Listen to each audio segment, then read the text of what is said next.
अस्सलाम वालेकुम स्टूडेंट्स। ऐसे के इंट्रोडक्शन को स्टार्ट करने के डिफरेंट टेक्निक्स हैं। इनमें से एक टेक्निक ये है कि आप लोग कोट या कोटेशन के साथ स्टार्ट कर सकते हैं। यहाँ पे एक बुक से मैं रेफरेंस के तौर पे आप लोगों के साथ शेयर करता हूँ। You can also begin with the quotation if it is well chosen. It can interest your audience in reading further. ये students one of the recommended approaches है जब आप लोग इंट्रोडक्शन स्टार्ट करेंगे ऐसे का इंट्रोडक्शन।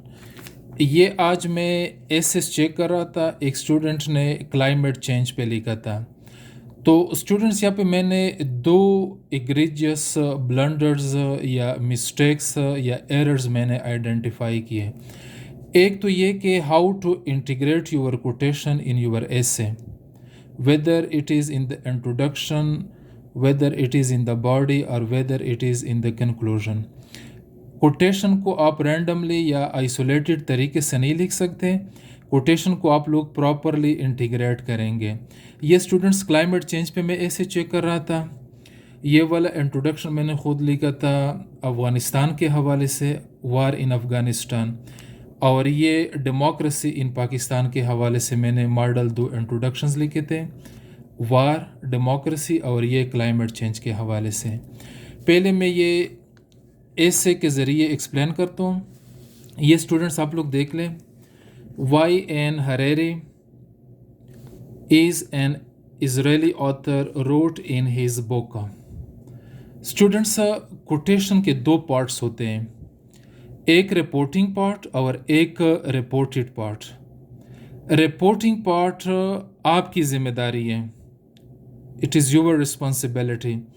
और रिपोर्टेड पार्ट जो है ये एक्चुअल वर्ड्स है जिसको आप कोट करेंगे, जिस अथॉरिटी को आप कोट करेंगे।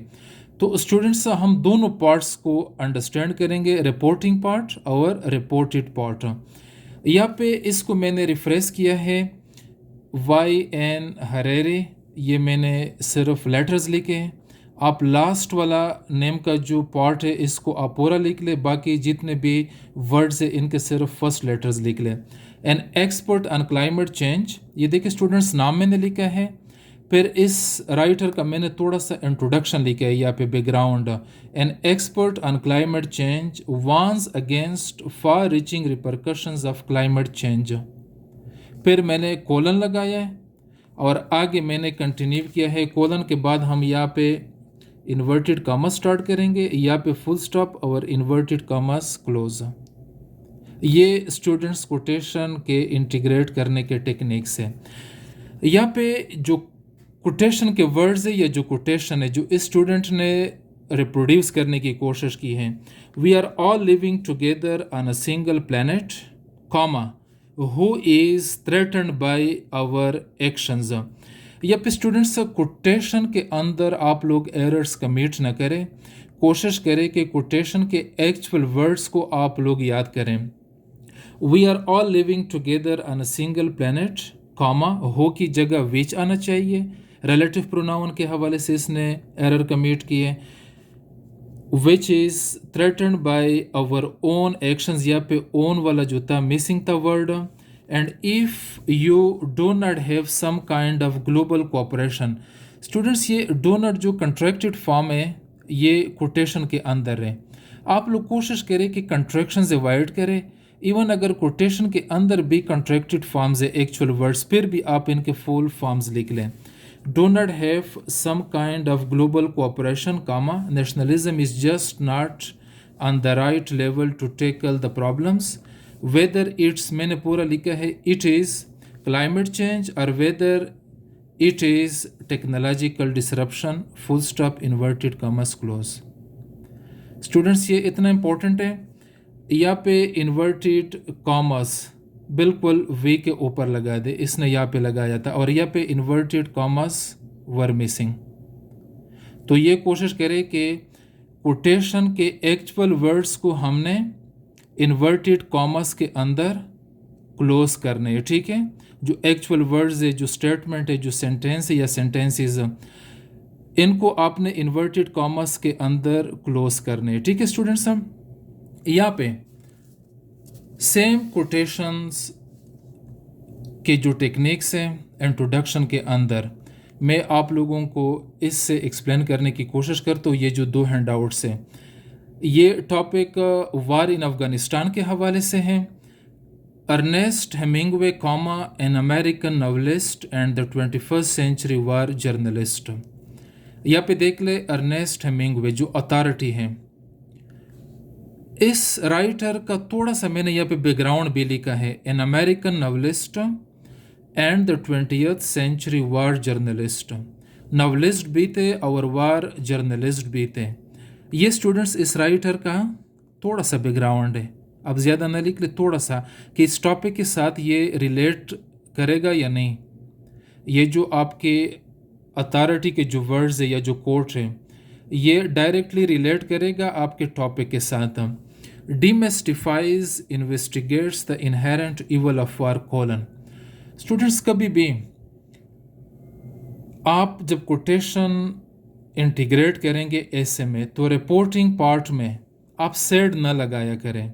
सेड या इन्वेस्टिगेटेड या डिमिस्टिफाइड, जिसको भी आप कोट करेंगे, वेदर 17th सेंचुरी से, 18th सेंचुरी से, 20th सेंचुरी से, आप लोगों ने रिपोर्टिंग पार्ट में लिखना है says, demystifies, investigates the inherent evil of war. फिर आपने कोलन के साथ कंक्लूड करना है, और कोलन के बाद इन्वर्टेड कॉमर्स, फिर एक्चुअल वर्ड्स, और फिर फुल स्टॉप, फुल स्टॉप के बाद फिर इन्वर्टेड कॉमर्स। यहाँ पे देख लें, Ernest Hemingway, an American novelist and the 20th century war journalist, demystifies or investigates the inherent evil of war. Never think that war, no matter how necessary nor how justified, is not a crime. यहाँ पे students देख ले, integration के हवाले से reporting part भी perfect है और रिपोर्टेड पार्ट भी। दोनों के अंदर एरर्स कमिट न करें, एरर्स अवॉइड करें। दूसरा देख लें, Fernando Cardoso, the former president of Brazil and champion of democracy, और मेरा टॉपिक डेमोक्रेसी से रिलेटेड है, democracy in Pakistan, defines the central theme of progressive democracy colon, democracy is not just a question of having a vote. फिर देख ले यहाँ पे, involved in life in society, full stop, फिर इन्वर्टेड कॉमर्स। ये students, जब आप लोग कोटेशन को इंटीग्रेट करेंगे इंट्रोडक्शन में, यह टेक्निक है। कोशिश करें कि आपको अथॉरिटी का नाम भी याद है, जिस तरह यहाँ पे देख लें, हरेरी। इसका थोड़ा सा बैकग्राउंड जो आपके टॉपिक के साथ रिलेट करते हैं, जिस तरह an expert on climate change. और फिर कोटेशन स्टार्ट करने से पहले कोटेशन के एसेंस के हवाले से बात करें। Warns against far reaching repercussions of climate change. यहाँ पे एग्जामिनर को आपने कैप्टिवेट करने की कोशिश की, इंस्पायर करने की कोशिश की, एंगेज करने की कोशिश की। जब आप कोटेशन से पहले कोटेशन के एसेंस को लिखेंगे, जिस तरह मैंने यहाँ पे लिखा है, defines the central theme of progressive democracy, या यहाँ पे डिमिस्टिफाइज और investigates the inherent evil of वार। तो स्टूडेंट्स, कोटेशन के एक्चुअल वर्ड से पहले या कोटेशन से पहले मैंने कोटेशन के एसेंस को एक्सप्लेन किया। यहाँ पे एक और चीज़ मैं एक्सप्लेन करता हूँ। Let suppose Ernest Hemingway, an American novelist and the 20th century war journalist, says. अगर कामा के बाद सिर्फ आप सेज लगाएंगे, तो फिर सेज के बाद आप कामा लगा दें और आप इन्वर्टेड कामा स्टार्ट करें, फिर कोलन की ज़रूरत नहीं है। कोलन हम तब लगाएंगे जब हम सेज या टेल्स या डिमिस्टिफाइज या इन्वेस्टिगेट्स या वार्न्स अगेंस्ट के बाद जब हम ऑब्जेक्ट इंट्रोड्यूस कराते हैं सेंटेंस में, तो फिर हम कोलन के साथ एंड करते हैं। या पे मैं आसान करके बताता हूँ, अर्नेस्ट हेमिंगवे सेज, फिर सेज के बाद हम कामा लगाएंगे, हम कोलन नहीं लगाएंगे, क्योंकि वर्ब के बाद यहाँ पे हमारे पास ऑब्जेक्ट नहीं है। डिमिस्टिफाइज फिर कामा लगाएंगे या इन्वेस्टिगेट्स कामा लगाएंगे, लेकिन द इनहेरेंट इवल ऑफ वार, जब ऑब्जेक्ट आ जाए वर्ब के बाद, तो फिर हम कोलन लगाते हैं। तो स्टूडेंट्स, कोशिश करें कि जब भी आप कोटेशन इंटीग्रेट करेंगे तो प्रॉपरली इंटीग्रेट करें।